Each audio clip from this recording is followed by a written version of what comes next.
Captain Lee Dae-ho stood quietly in the meeting room of his ship. Around him sat three very different alien beings. Each one looked at him like he was a child trying to solve adult problems. This happened every time humans tried to help with galactic disputes. The first alien was from the Vorthak Empire. Its body looked like living crystal, tall and sharp. Light moved through its skin in strange patterns. When it spoke, its voice sounded like breaking glass. "Human," it said slowly. "You cannot understand the complexity of this matter. Your species is too young." The second alien belonged to the Nixari collective. It had no solid body at all. Instead, it was made of pure energy that shifted colors like a rainbow. Its voice came from everywhere at once. "The territorial boundaries have been set for 3,000 years. Your people have only been in space for 100. Why do you think you can help?"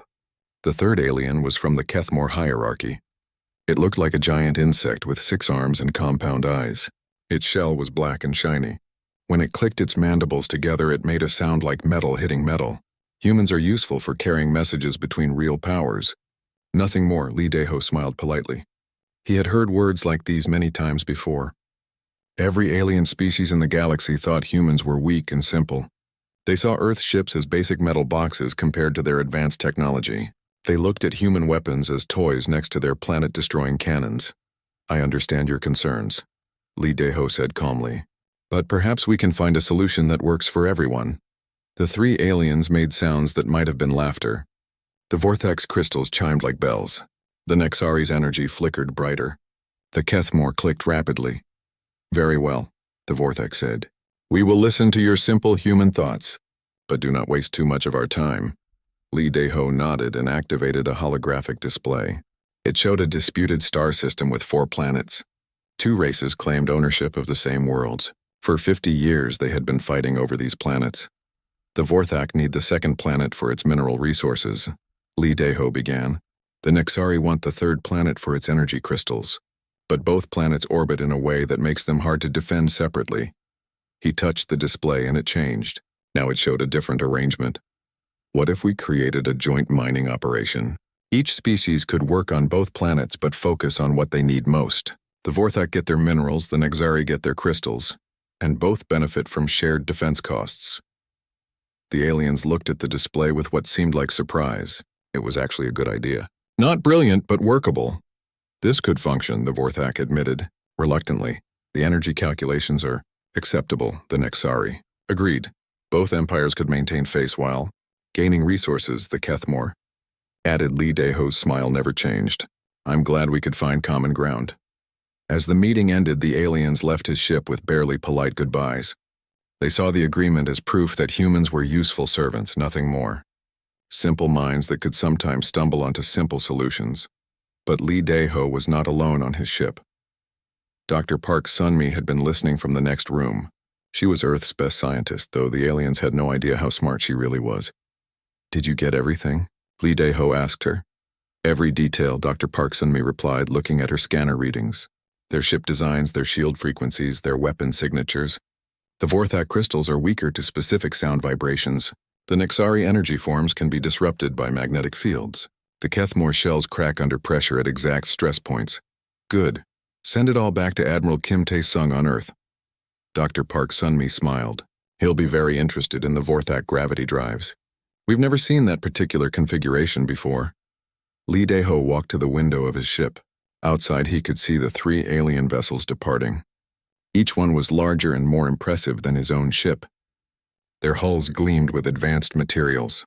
Their weapons could destroy entire cities. Their shields could stop most attacks. But the aliens had no idea that Lee Dae-ho's simple metal ship was recording everything about them. Every energy signature, every structural detail, every weakness. For over a century, humans had been playing this role. The helpful, harmless species that everyone trusted with their secrets. "Captain," his communications officer called out.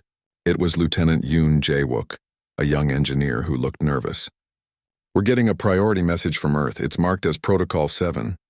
Lee Dae-ho's smile faded for just a moment. Protocol 7 meant urgent news from the highest levels of Earth's government.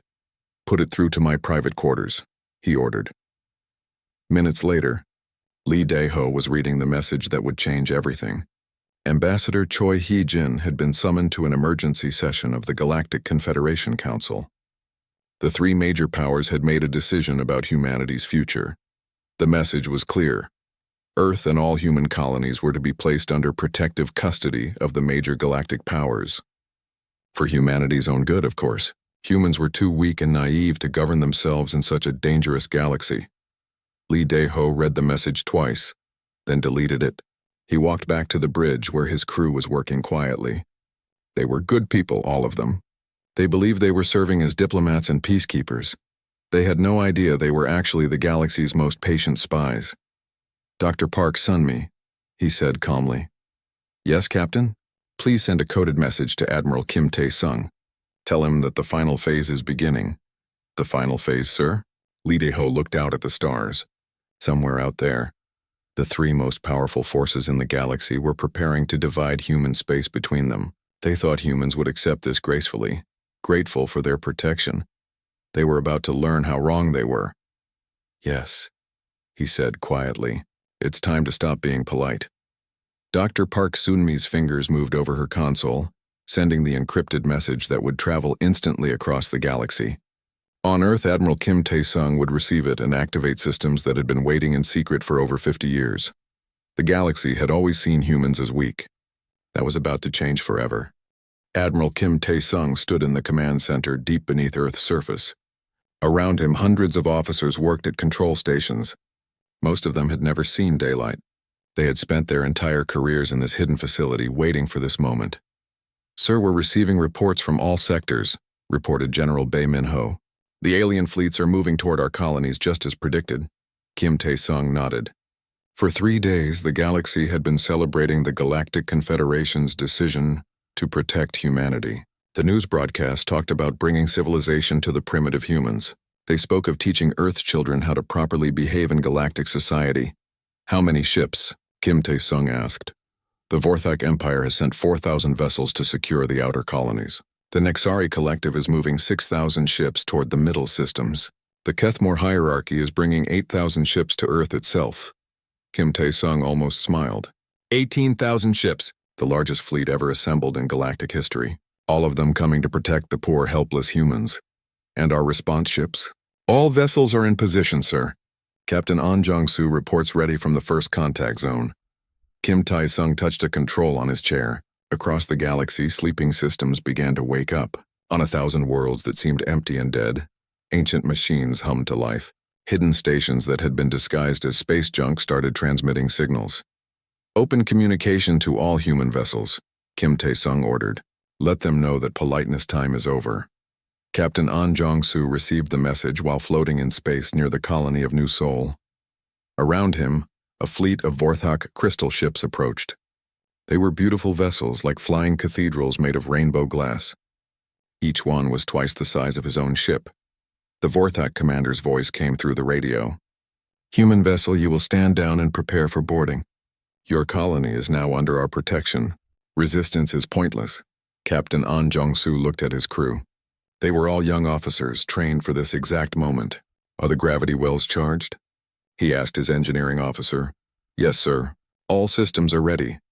"Then let's show them what human protection looks like." An Jong-soo's ship looked like an ordinary human vessel from the outside. Metal hull, basic engines, simple weapons.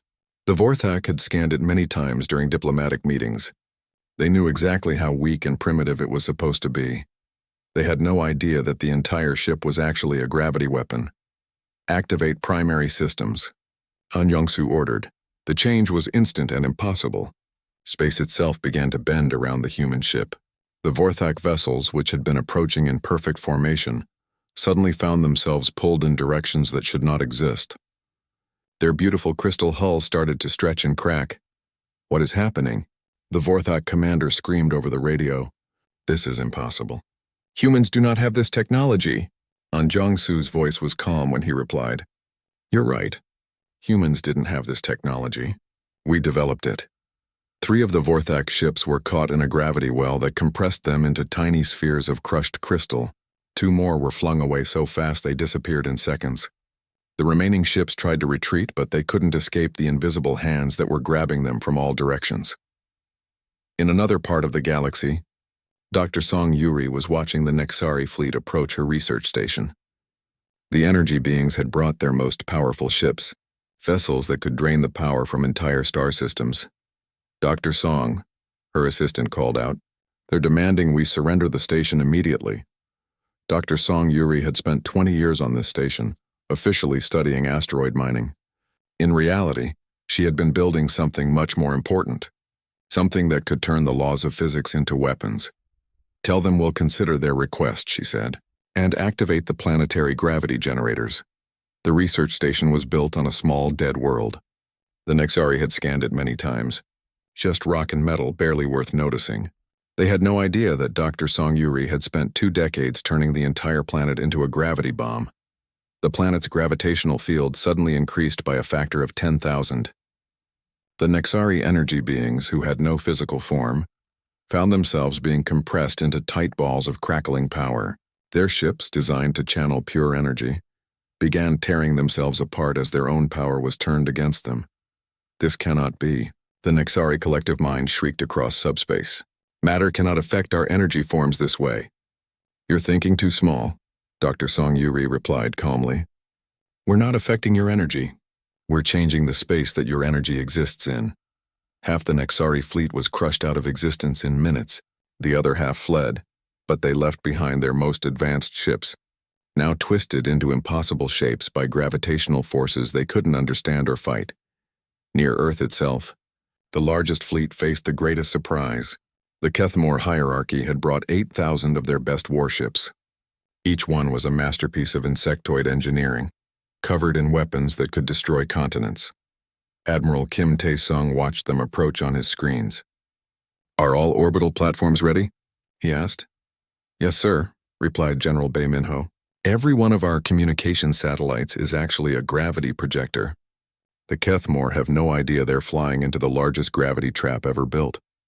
For 50 years, humans had been launching satellites around Earth.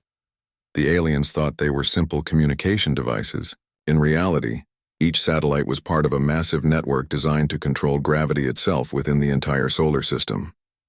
"Activate the Sol defense grid," Kim Tae-sung ordered. The effect was spectacular. Every satellite around Earth, Mars, Jupiter, and the other planets suddenly began working together. The entire solar system became a single massive gravity weapon.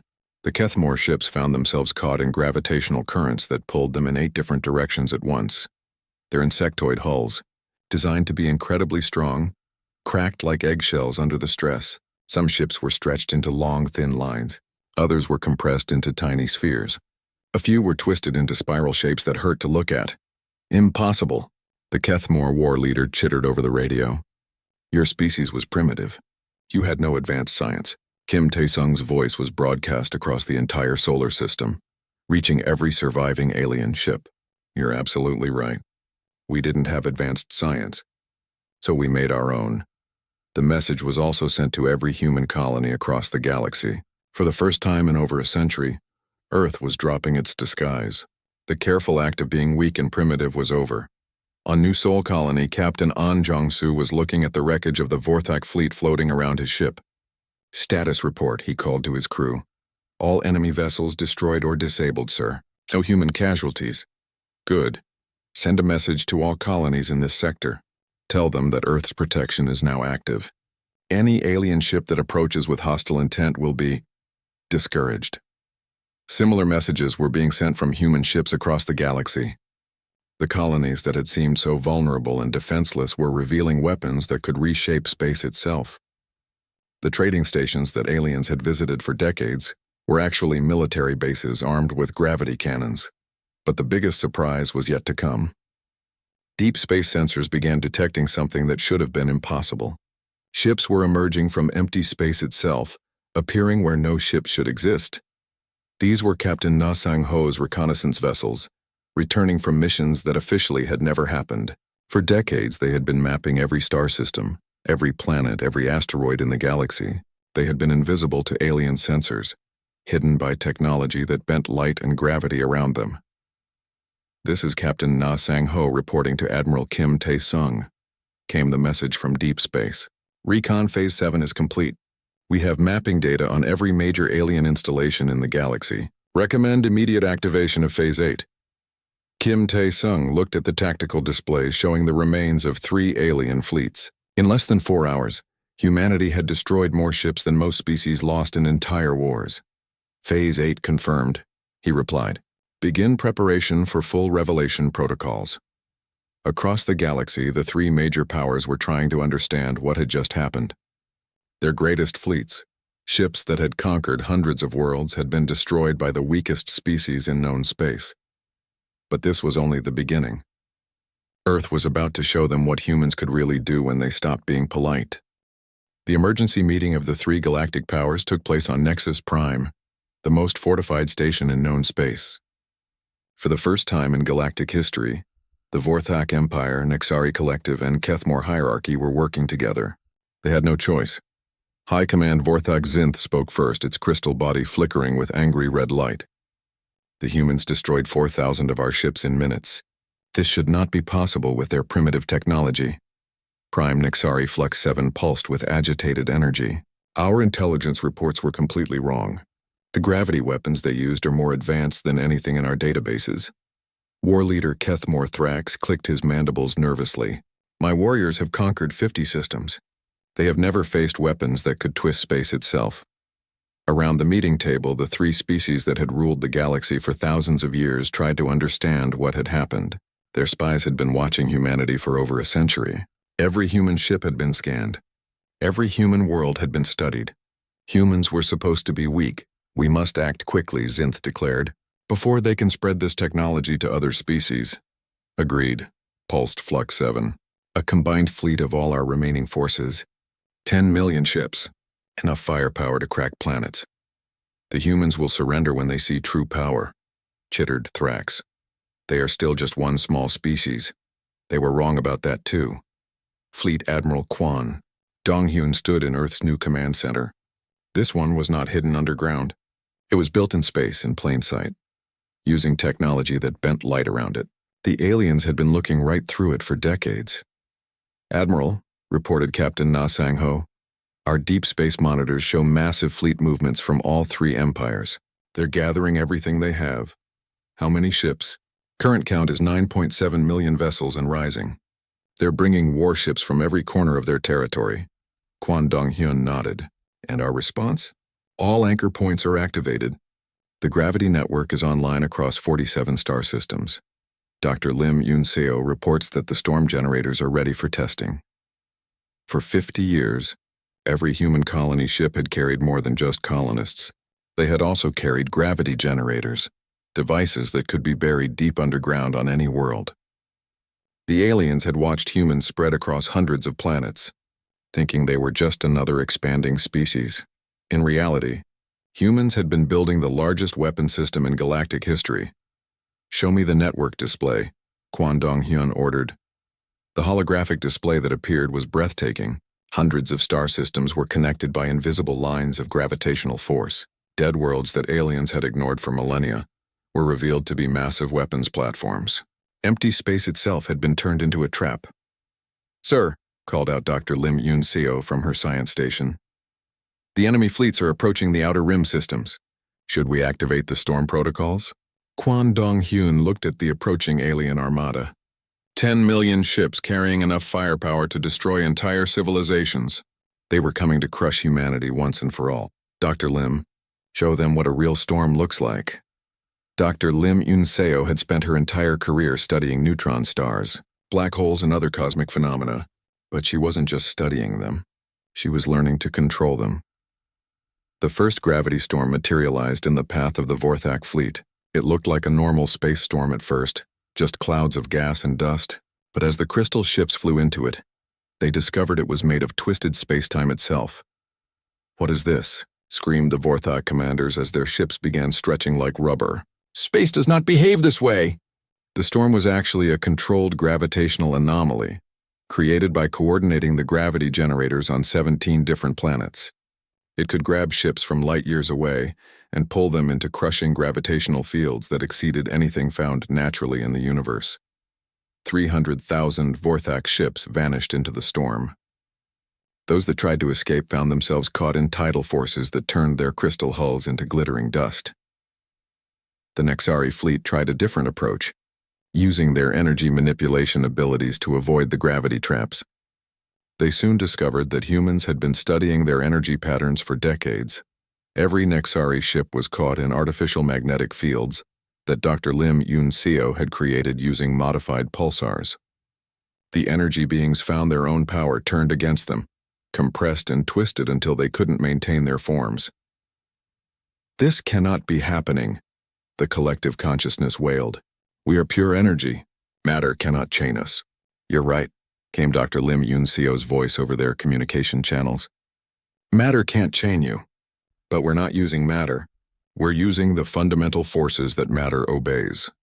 4 million Nexari vessels were scattered across 3 star systems, their energy forms disrupted beyond any hope of recovery. The Kethmore hierarchy tried to use their superior numbers, spreading their ships across multiple attack vectors.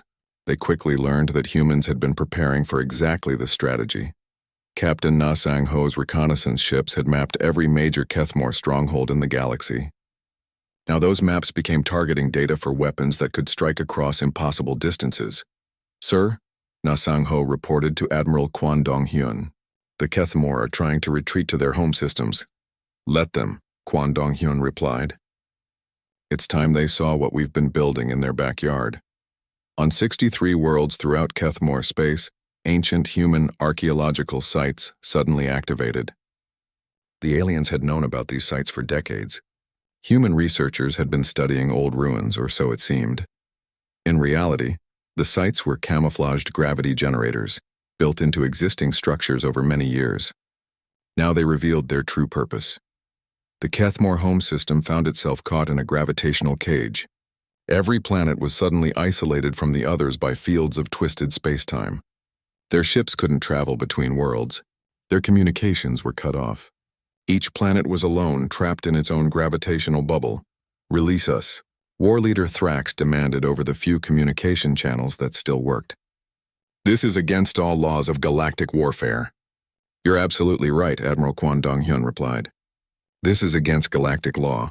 So are unprovoked invasions of peaceful systems. So is enslaving entire species. So is deciding that one species needs protection from another, without asking them first." The surviving alien commanders found themselves in a situation they had never imagined. Their overwhelming numerical advantage meant nothing against weapons that could manipulate the fundamental forces of reality. Their advanced technology was useless against enemies who had mastered gravity itself. But the greatest shock was still coming.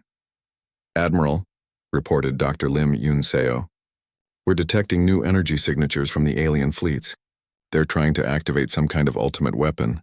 Kwon Dong-hyun wasn't surprised. "Desperate enemies often try desperate measures." "What kind of weapon?" "It appears to be a planet killer, sir. They're trying to target Earth directly." Kwon Dong-hyun almost smiled. "How many times have we wargamed this scenario?" 743 times, sir. We have contingency plans for every possible attack on the home system. Then activate the Sol Protocol. Let's show them what happens when you threaten Earth." What the aliens didn't know was that Earth's entire solar system had been turned into a single massive weapon, not just the satellites around each planet, but the planets themselves. Even the sun had been modified over decades of careful work. The alien planet killer weapon fired its beam toward Earth. It was a weapon capable of cracking worlds, powered by the combined energy of 3 civilizations. The beam never reached its target. Instead, it was caught by gravitational fields that redirected it into the sun. But this wasn't an accident or a desperate defensive move. It was exactly what humans had planned. The extra energy supercharged the modifications that human scientists had been making to Sol for 50 years. The sun became a directed energy weapon larger than most star systems. A beam of pure stellar fire reached out across the galaxy, not to destroy, but to demonstrate. It vaporized empty asteroids and lifeless moons near each alien fleet, showing exactly what would happen to any ship that continued to threaten human space. "This is impossible," whispered High Command Vorthak Zinth. "No, species can control a star." "We can," came the reply from Earth. "And now you know what we do to anyone who tries to hurt our people." The demonstration was over. Of the 10 million ships that had come to conquer humanity, fewer than 1 million remained functional. The 3 most powerful civilizations in the galaxy had been reduced to scattered survivors, hiding behind whatever cover they could find. But Admiral Kwon Dong-hyun wasn't finished. He had one more message to send. "This is Fleet Admiral Kwon Dong-hyun of the Human Defense Force addressing all surviving alien vessels. You came here to protect us from ourselves. You thought we were too weak and primitive to govern our own worlds. You were wrong. We don't need your protection, but apparently you need ours." President Seo Mi-young had never spoken to the entire galaxy before. For over a century, Earth's leaders had let their ambassadors do the talking while they worked in secret.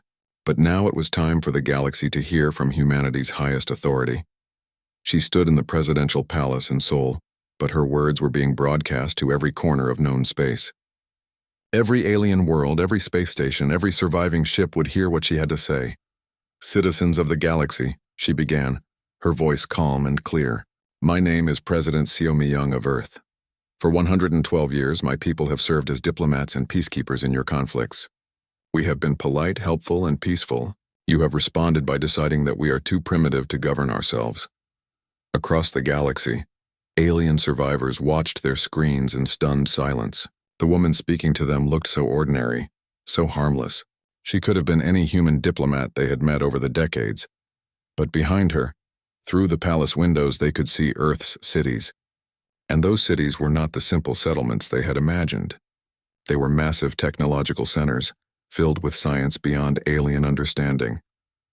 "You have attacked our colonies," President Seo continued. "You have invaded our space. You have declared that our children need your guidance to survive in this dangerous galaxy. You were wrong about the danger. The galaxy is indeed dangerous, but not for the reasons you think." On the command ship of the surviving Vorthak fleet, High Command Zinth watched the broadcast with growing horror. Behind the human president, crystal displays showed technical readouts that no primitive species should possess. "She has gravitational mathematics that we have not discovered," Zinth whispered to its officers. "How is this possible?" President Seo seemed to hear the question across space and time. "You want to know how this is possible? Let me show you something." The broadcast switched to show Dr. Han Woo-jin in his laboratory deep beneath the Pacific Ocean. Around him were machines that bent space and time like clay in a potter's hands. "This is Dr. Han Woo-jin," President Seo explained.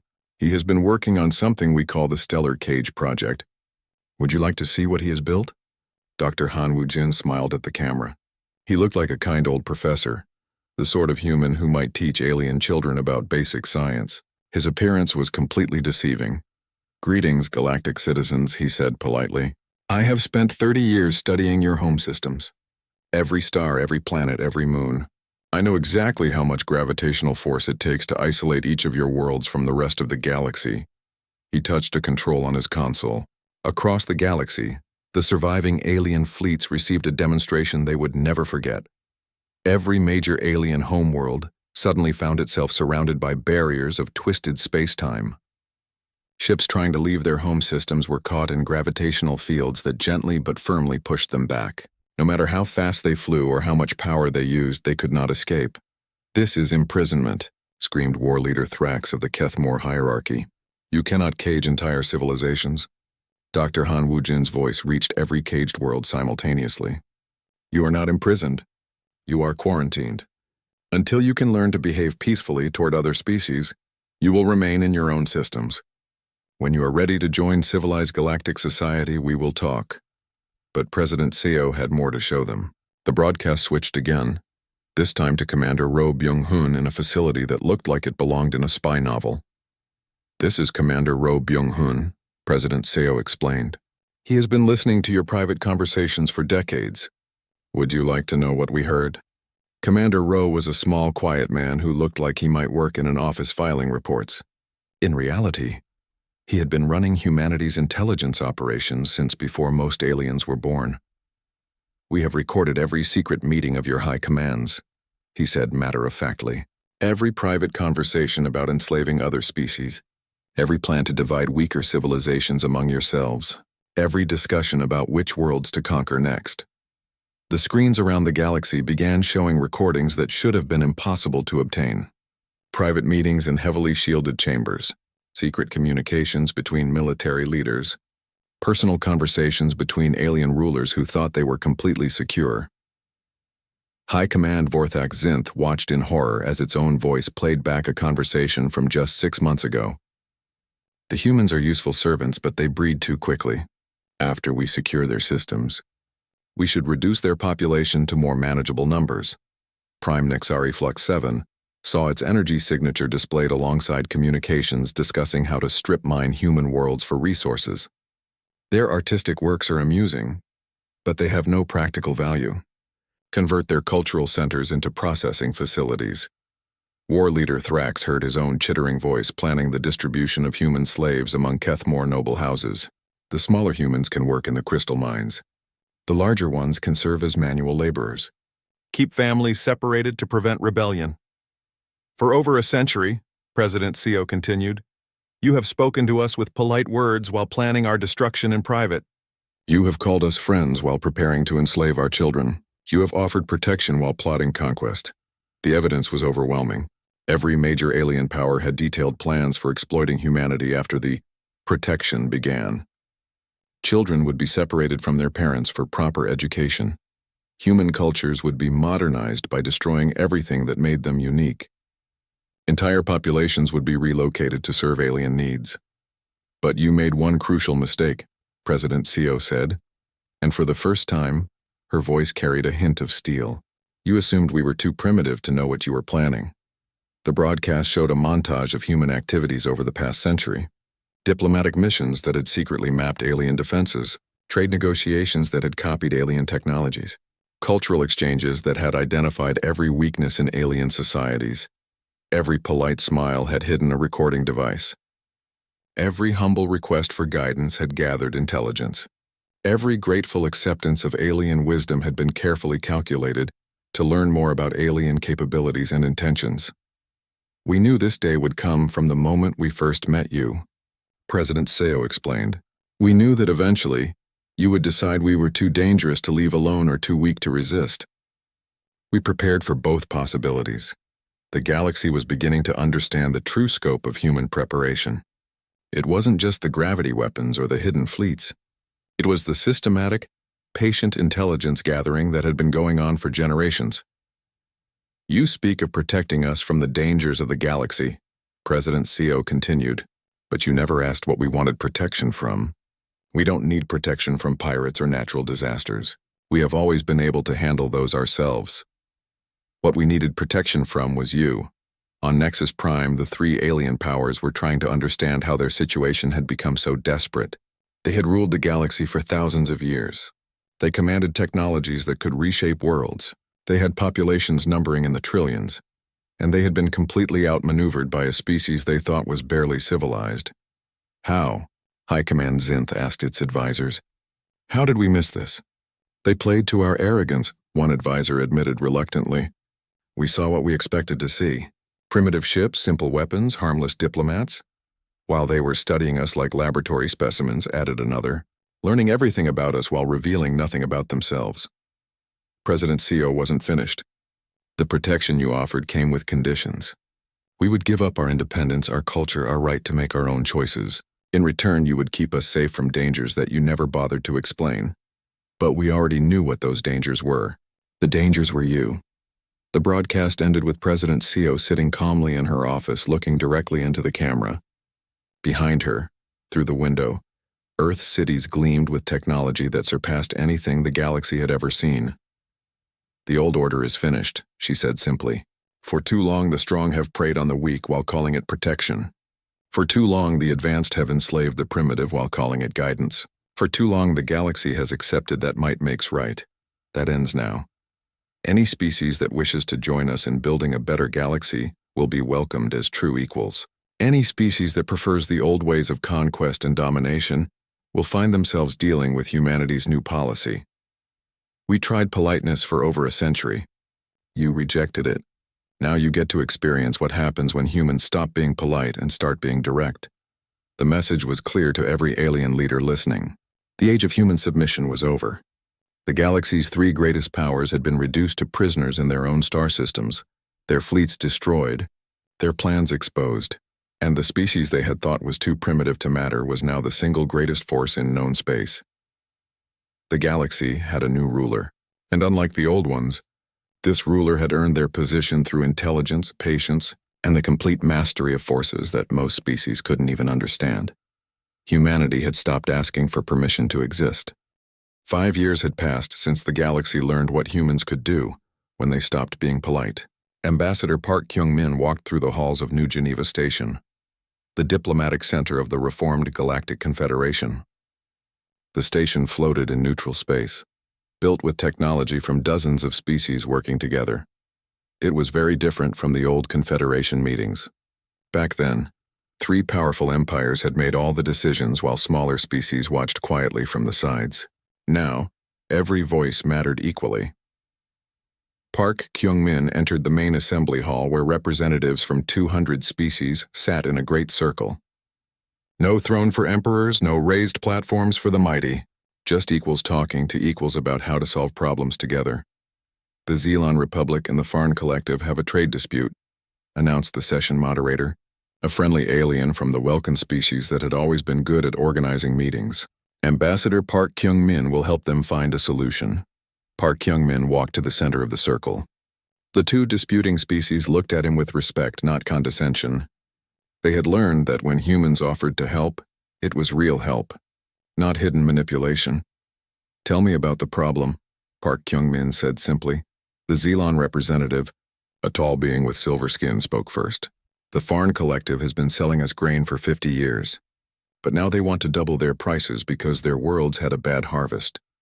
The Farn representative, who looked like a walking tree with intelligent eyes, responded calmly. "Our people are hungry. We cannot sell food we need to survive even to old friends. The price increase covers the cost of buying grain from other worlds." It was the sort of problem that used to start wars in the old galaxy. 2 species with legitimate needs and no easy solution. But Park Kyung-min had learned from the best human diplomats in the galaxy. "The Xelon need grain to feed their population," he said. "The Farn need money to buy replacement crops. What if we found a third option?" He activated a holographic display showing several nearby star systems. "There are 14 uninhabited worlds in this region that could support agriculture. The Xelon have excellent terraforming technology. The Farn have the best agricultural knowledge in this sector." The 2 representatives looked at the display with growing interest. "What are you suggesting?" asked the Xelon representative. "A joint project," Park Kyung-min explained. "The Xelon terraform the worlds for farming.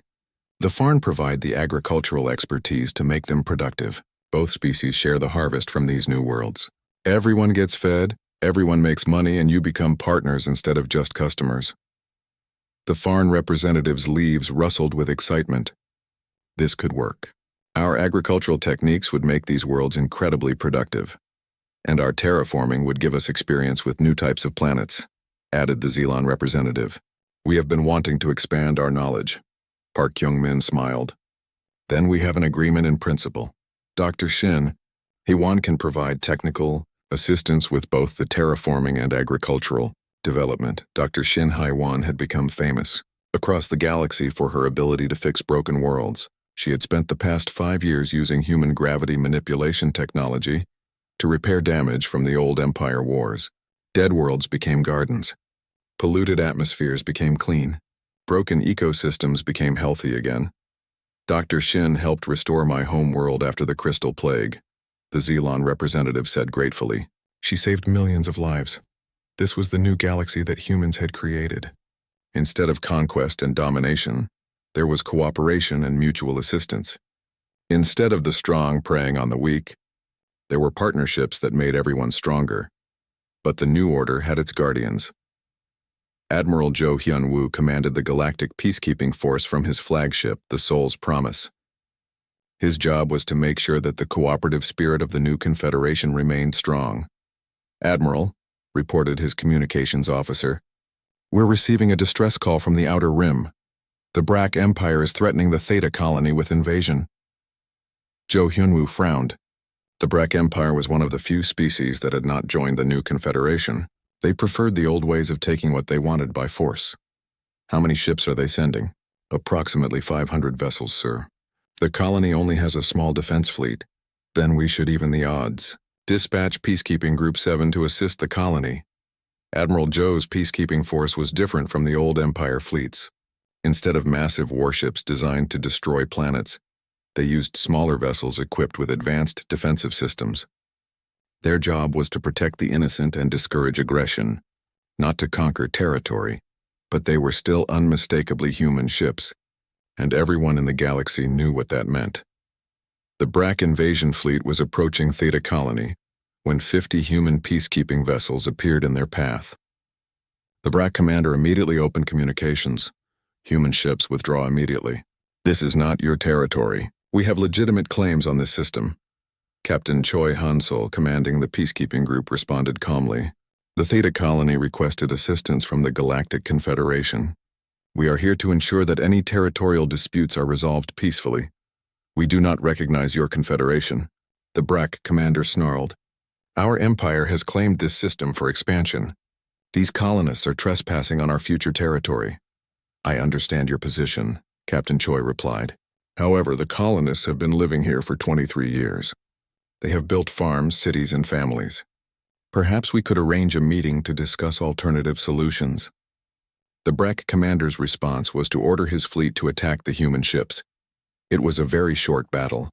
The Brack vessels used kinetic weapons and energy beams, technologies that had dominated space warfare for centuries. The human ships used gravity fields that made those weapons completely useless. Brack missiles found themselves redirected back at their own ships. Energy beams were bent into harmless spirals that dissipated into space. Within an hour, the entire Brack invasion fleet was disabled and helpless, floating in space while human engineers worked to repair their life support systems. This is impossible, the Brack commander whispered. Your ships are so small. How can you be so powerful? Captain Choi's voice was kind but firm. Size doesn't matter when you understand the fundamental forces of reality. But that's not the important lesson here. Then what is? The important lesson is that peaceful solutions work better than violent ones. The colonists would have been happy to discuss sharing the system with your people. There are 3 uninhabited planets that would be perfect for Brack settlements, but you chose invasion over negotiation. Now your people will have to decide. Do you want to join the Confederation as equals, or do you want to remain isolated while the rest of the galaxy moves forward without you? This was happening across the galaxy. Species that tried to use the old methods of conquest and domination found themselves facing human peacekeepers who made violence pointless. But those same peacekeepers were always ready to help find better solutions. Meanwhile on Earth, an old man sat in his study reading reports from across the galaxy. Captain Lee Daeho, now retired from active service, had become one of the Confederation's senior advisors. The reports were encouraging. Trade between species was at an all-time high. Wars had almost completely stopped. Technologies were being shared freely, making everyone's lives better. The galaxy was more peaceful and prosperous than it had been in thousands of years. There was a soft knock on his door. Come in, he called. A young woman entered wearing the uniform of Earth's diplomatic corps. Captain Lee, I'm Lieutenant Park So-young. I'm about to depart for my first diplomatic mission. I was hoping you could give me some advice. Lee Daeho smiled. He remembered being young and nervous about his first mission to meet alien species. What kind of advice do you need? How do I know when to be polite and when to be direct? It was a good question. The balance between diplomacy and strength was something every human representative had to learn. Always start with politeness, Lee Daeho said. Most problems can be solved with patience, understanding, and genuine desire to help. But remember that politeness is a choice, not a weakness. If someone mistakes your kindness for weakness, educate them gently. If they continue to make that mistake, educate them firmly. And if they refuse to learn, he gestured toward the window where Earth's defensive satellites moved silently through space. Well, that's what the peacekeepers are for. Lieutenant Park So-young nodded. Be kind, but make sure they know we're strong. Exactly. The galaxy is full of good people who just need a little help solving their problems. But there are also bullies who think strength means taking what you want from others. Our job is to help the good people and discourage the bullies. And if the bullies won't be discouraged? Lee Daeho's smile became slightly harder. Then we remind them why humanity stopped being polite in the first place. As Lieutenant Park So-young left for her mission, Lee Daeho returned to his reports. The galaxy was changing, slowly but surely, into something better than it had ever been before. Species that had been enemies for millennia were working together on joint projects. Technologies that had been hoarded by the powerful